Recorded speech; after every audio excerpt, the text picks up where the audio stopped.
हिंद में कोई बाला बिहारी। हैदराबाद में एक तरफ मुगलिया मानसिकता वाला ओवैसी और दूसरी तरफ मर्यादा पुरुषोत्तम श्री राम के आदर्शों पर चलने वाली कट्टर हिंदू माधवी लता जी आमने सामने हैं। चुनावी प्रचार के दौरान ओवैसी का असली चेहरा सामने आया। एक वीडियो वायरल हो रहा है जिसमें ओवैसी ने एक बीफ शॉप पर जाकर जिंदाबाद के नारे लगाया और बोला कि काटते रहो। अब सवाल यह है कि आखिर ओवैसी बीफ शॉप जिंदाबाद के नारे लगा के लोगों को क्या संदेश देना चाहता था। और दूसरी तरफ माधवी लता जी के ऊपर रामनवमी शोभा यात्रा में तीर धनुष चलाने का रिएक्ट करने पर एफआईआर कर दिया गया।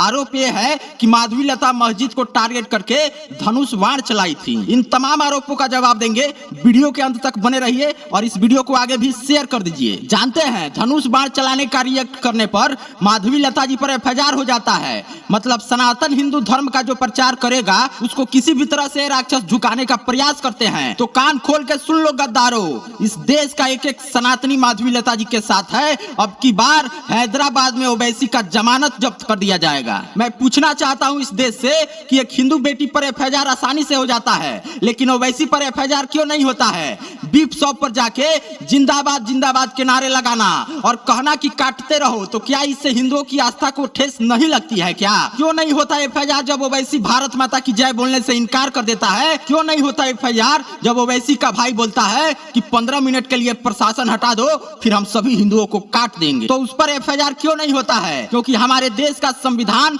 विशेष समुदाय के लोगों को हर जगह संरक्षण देता है, इसलिए तो इनका मनोबल इतना बढ़ा हुआ है। और सनातन हिंदू धर्म तो किसी मजहब पंथ का दुश्मन नहीं है। सनातन हिंदू धर्म ही एकमात्र ऐसा धर्म है जिसके छांव में सभी धर्म फले हैं, फूले हैं, पनपे हैं। और जिन्होंने पनाह दिया, जिनसे जीना सीखा, चलना सीखा, बोलना सीखा, खाना पीना सीखा, पहनना सीखा, उसी सनातन धर्म रूपी वृक्ष को ये हमेशा से काटने का प्रयास किए हैं। अब आप हैदराबाद में ही देख लीजिए, एक नारी से, एक हिंदू शेरनी से ओवैसी के हाथ पांव फूलने शुरू हो गए हैं और ओवैसी दहशत में जी रहा है। 5.5 लाख से ज्यादा फर्जी वोटरों का नाम वोटर लिस्ट से हटा दिया गया है और ये तगड़ा झटका है ओवैसी के लिए। और यही सब फर्जीवाड़ा करके तो ओवैसी चुनाव जीतते आ रहा था, क्योंकि 40% मुस्लिम भी वहां के माधवी लता जी को सपोर्ट कर रहे हैं क्योंकि वो ओवैसी के आतंक से त्रस्त आ गए हैं। आइए कविता सुनाते हैं आपको कि ओवैसी शेरों से जंग करने की बात करता था मगर एक हिंदू नारी से डर गया।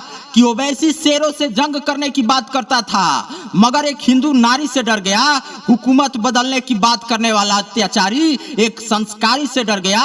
कि भारत माता की जय नहीं बोलता, ये देश का गद्दार लगता है, ये आईएसआई का एजेंट और पाकिस्तानियों का यार लगता है। कि कमर कस लो साथियों, इसको इसकी औकात दिखानी है और हर बात में संविधान चिल्लाता है। इसको बात बतानी है कि तुम्हारे एकजुटता से ओवैसी माथा पटक कर रो देगा, कि तुम्हारे एकजुटता से ओवैसी माथा पटक कर रो देगा। और पूरे देश पर कब्जा करने की बात करने वाला अब हैदराबाद से भी हाथ धो देगा। पूरे देश पर कब्जा करने की बात करने वाला अब हैदराबाद से भी हाथ धो देगा। मित्रों, इस वीडियो को आप लोग अधिक से अधिक शेयर कीजिए और हमारे चैनल को तुरंत सब्सक्राइब कर लीजिए। जय हिंद, जय भारत।